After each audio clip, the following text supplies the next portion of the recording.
Hello friends, welcome back to my YouTube channel. दोस्तों, आज हम लेकर आए हैं दुर्गा सप्तशती का 5वां और छठा अध्याय। तो आइए शुरू करते हैं। देवताओं द्वारा देवी की स्तुति। महर्षि मेधा ने कहा, पूर्व काल में शुंभ निशुंभ नामक असुरों ने अपने बल के मद से इंद्र का त्रिलोकी का राज्य और यज्ञों के भाग छीन लिए, और वह दोनों इसी प्रकार सूर्य, चंद्रमा, धर्मराज और वरुण के अधिकार भी छीनकर स्वयं ही उनका उपयोग करने लगे।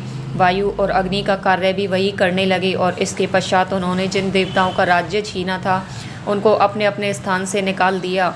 इस तरह से अधिकार छीने हुए तथा दैत्यों द्वारा निकाले हुए देवता अपराजिता देवी का स्मरण करने लगे कि हे देवी, हमको वर दिया था कि मैं तुम्हारी संपूर्ण विपत्तियों को नष्ट करके रक्षा करूंगी।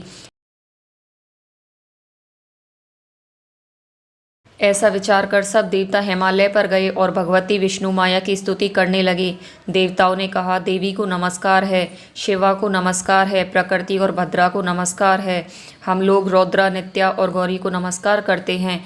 ज्योत्सनामयी, चंद्र रूपिणी व सुख रूपा देवी को निरंतर नमस्कार है। शरणागतों का कल्याण करने वाली वृद्धि और सिद्धि रूपा देवी को हम बार बार नमस्कार करते हैं। और नेत्रयी राजाओं की लक्ष्मी तथा सर्वाणी को नमस्कार है।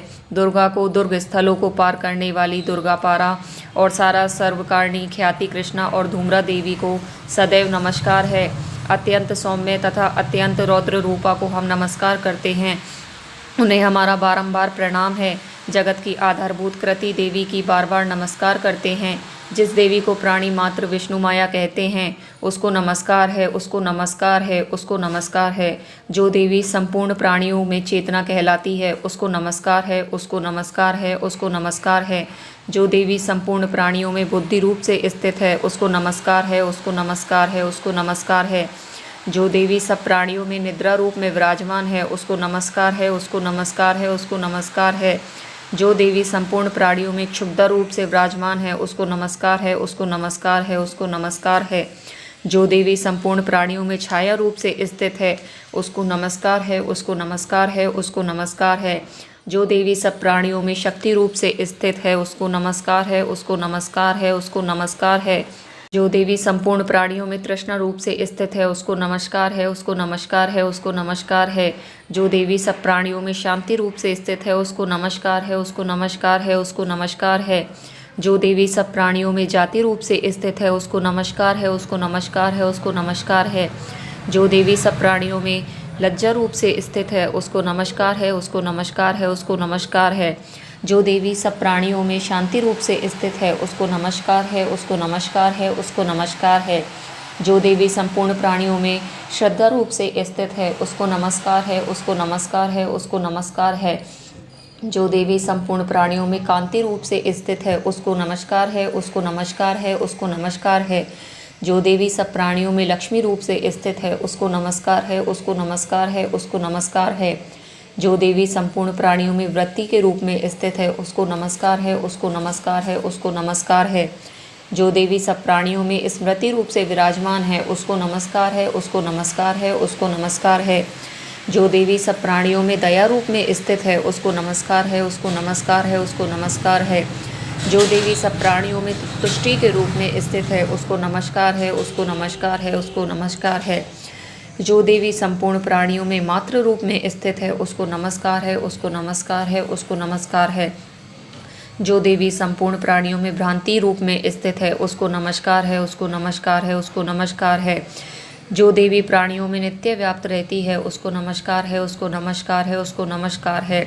जो देवी चैतन्य रूप में संपूर्ण संसार को व्याप्त करके स्थित है, उसको नमस्कार है, उसको नमस्कार है, उसको नमस्कार है। पूर्व काल में देवताओं ने अपने अभीष्ट फल पाने के लिए जिसकी स्तुति की है, और देवराज इंद्र ने बहुत दिनों तक जिसका सेवन किया है, वह कल्याण की साधना भूति ईश्वरी हमारा कल्याण और मंगल करे तथा सारी विपत्तियों को नष्ट कर डाले।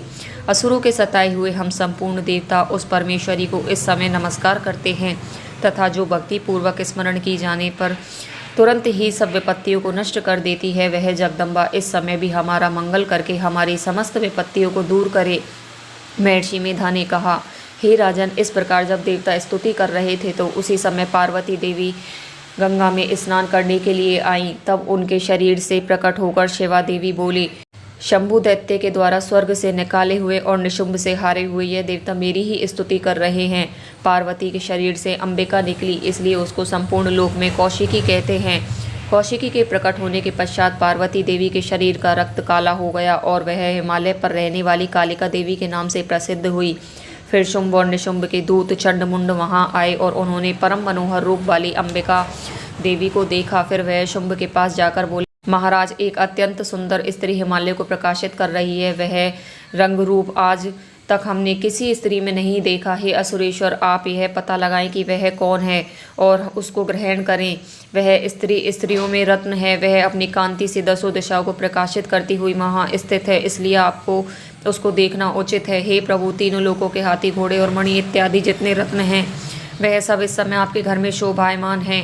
हाथियों में रत्न रूप में ऐरावत और उच्चश्वेत्रा नामक घोड़ा तो आप इंद्र से ले आए हैं। हंसों द्वारा जुता हुआ विमान जो कि ब्रह्मा जी के पास था अब भी आपके पास है, और वह महापद्म नामक खजाना आपने कुबेर से छीना है। समुद्र ने आपको सदा खिले हुए फूलों की किंजलकिरी नामक माला दी है।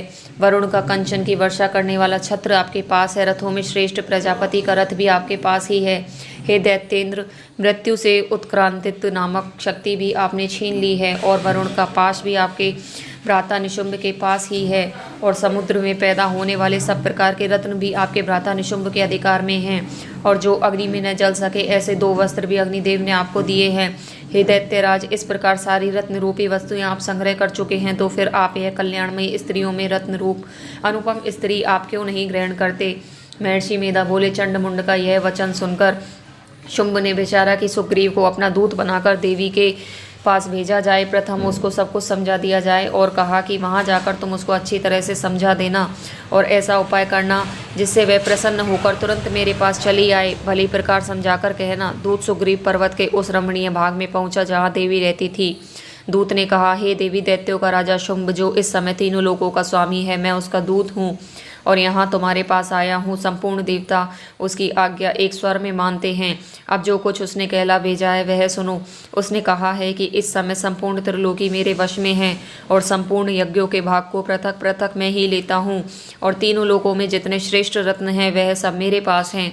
देवराज इंद्र का वाहन ऐरावत मेरे पास है, जो मैंने उससे छीन लिया है।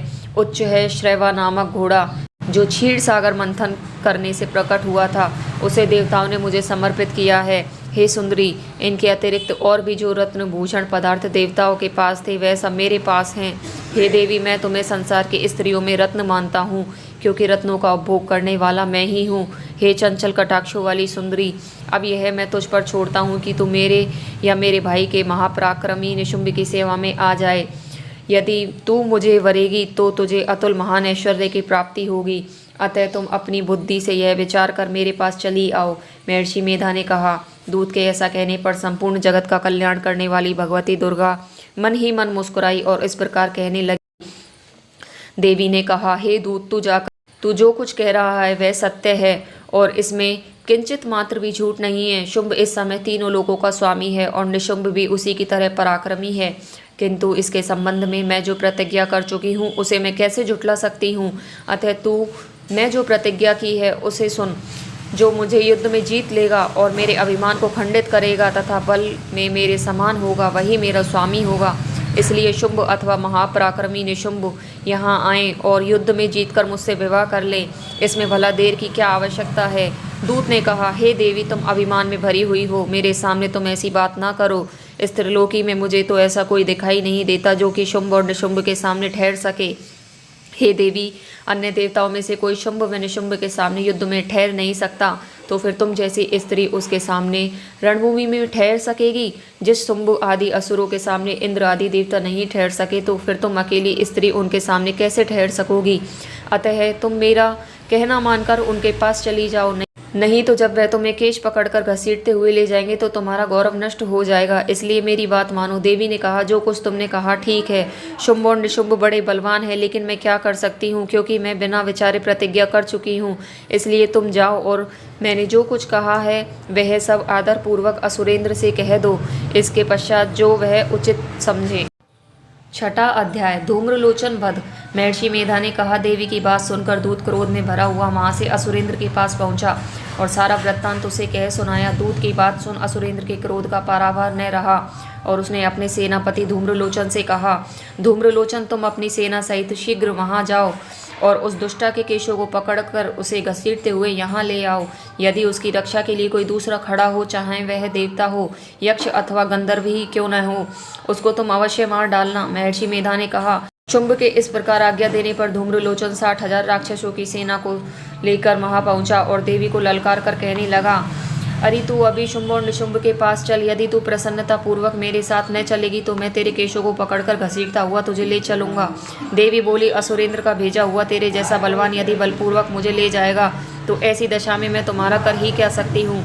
महर्षि मेधा ने कहा। ऐसा कहने पर धूम्रलोचन उसकी ओर लपका, किंतु देवी ने उसे अपनी हुंकार से ही भस्म कर डाला।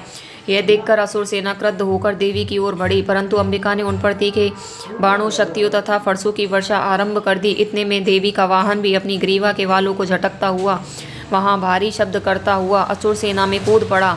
उसने कई असुर अपने पंजों से, कई अपने जबड़ों से और कई को धरती पर पटककर अपनी डाढ़ों से घायल करके मार डाला। उसने कई असुरों के अपने नखों से पेट फाड़ डाले और कई असुरों का तो केवल थप्पड़ मारकर सिर धड़ से अलग कर दिया। कई असुरों की भुजाएं और सिर तोड़ डाले और गर्दन के बालों को हिलाते हुए उसने कई असुरों को पकड़कर उनके पेट फाड़कर उनका रक्त पी डाला। इस प्रकार देवी के उस महाबलवान सिंह ने क्षण भर में असुर सेना को समाप्त कर दिया। शुंभ ने जब यह सुना कि देवी ने धूम्रलोचन असुर को मार डाला है और उसके सिंह ने सारी सेना का संहार कर दिया है, तब उसको बड़ा क्रोध आया। उसके मारे क्रोध के होठ फटने लगे और उसने चंड तथा मुंड नामक महाअसुरों को आज्ञा दी, हे चंड मुंड, तुम अपने साथ एक बड़ी सेना लेकर वहां जाओ और उस देवी के बाल पकड़कर उसे बांधकर तुरंत यहाँ ले आओ।